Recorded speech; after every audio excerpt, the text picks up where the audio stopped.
So this is my seventh Titanic video that I'm making, off the cuff again.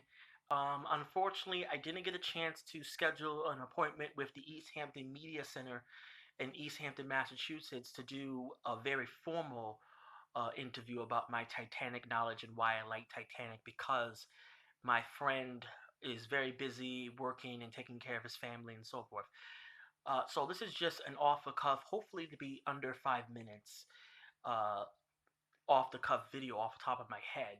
Uh, don't quote me on this. This is just based off the top of my head and general understanding and knowledge about this particular topic that I'm going to discuss. So this is the seventh video that I'm making, and this video is going to discuss whether or not third class passengers, or as they were also known back in that time period, steerage passengers, were segregated from the lifeboats systematically. And the short answer to that question is absolutely not. Third class passengers were not systematically and institutionally prevented from the boat deck by the vast majority of officers and crew. That is not to say that there were not crew members who were mistakenly enforcing the ordinary policy of segregating people based upon class.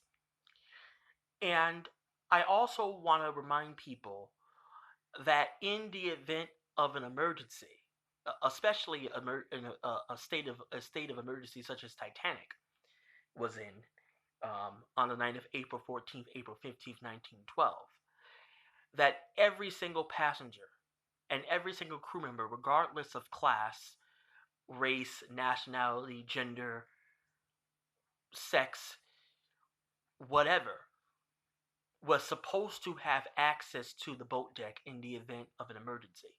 So the ordinary policy of segregating first and second and third class passengers was completely off the table in a life-threatening emergency. The problem is, as I will discuss in my third video with the lifeboat situation, was that most of the information that night was passed down through word of mouth. And in third class, you had a lot of people who spoke dozens of languages. We had about 35 nationalities on the Titanic. So there are probably people speaking dozens and dozens of languages on the Titanic who didn't understand English, who didn't even know how to get up to the higher decks because they didn't have access to them on an ordinary basis anyway.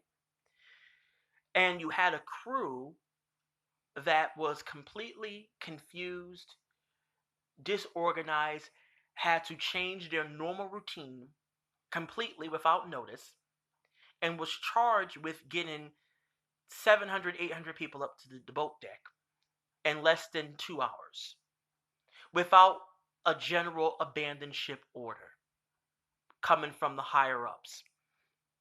It was basically make sure that everybody has their life belts on and wait for instructions. Those instructions never really came.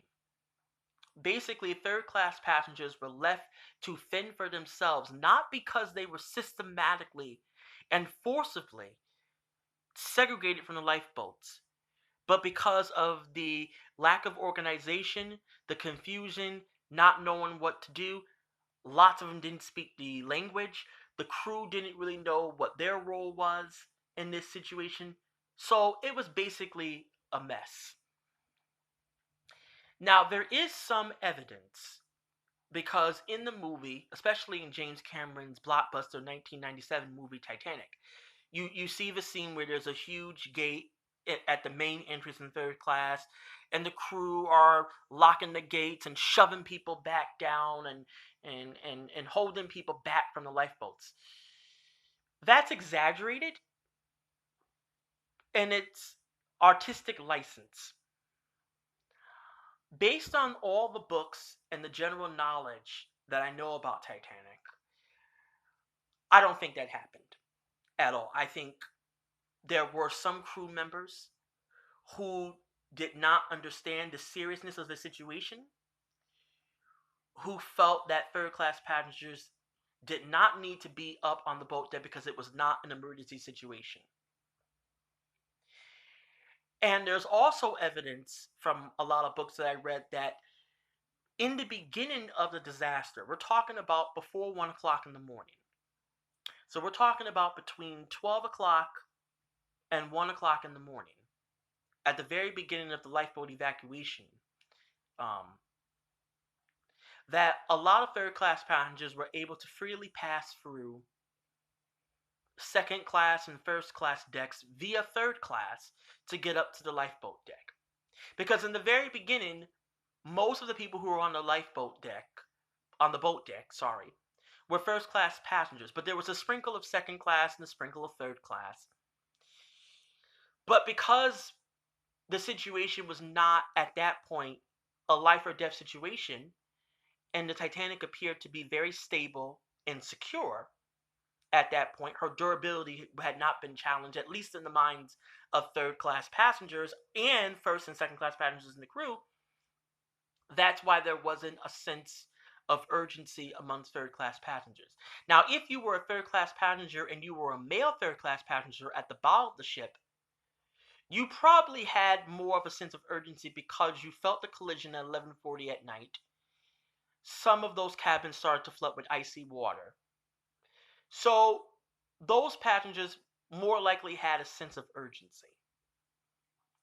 But the vast majority of passengers of all classes did not have that sense of urgency because not the lifeboat situation, because the Titanic had collided with the iceberg, but the accident was so slight that people didn't really feel the accident. Most people were asleep, except for those night people, such as myself. I'm a night person, that were up late at night.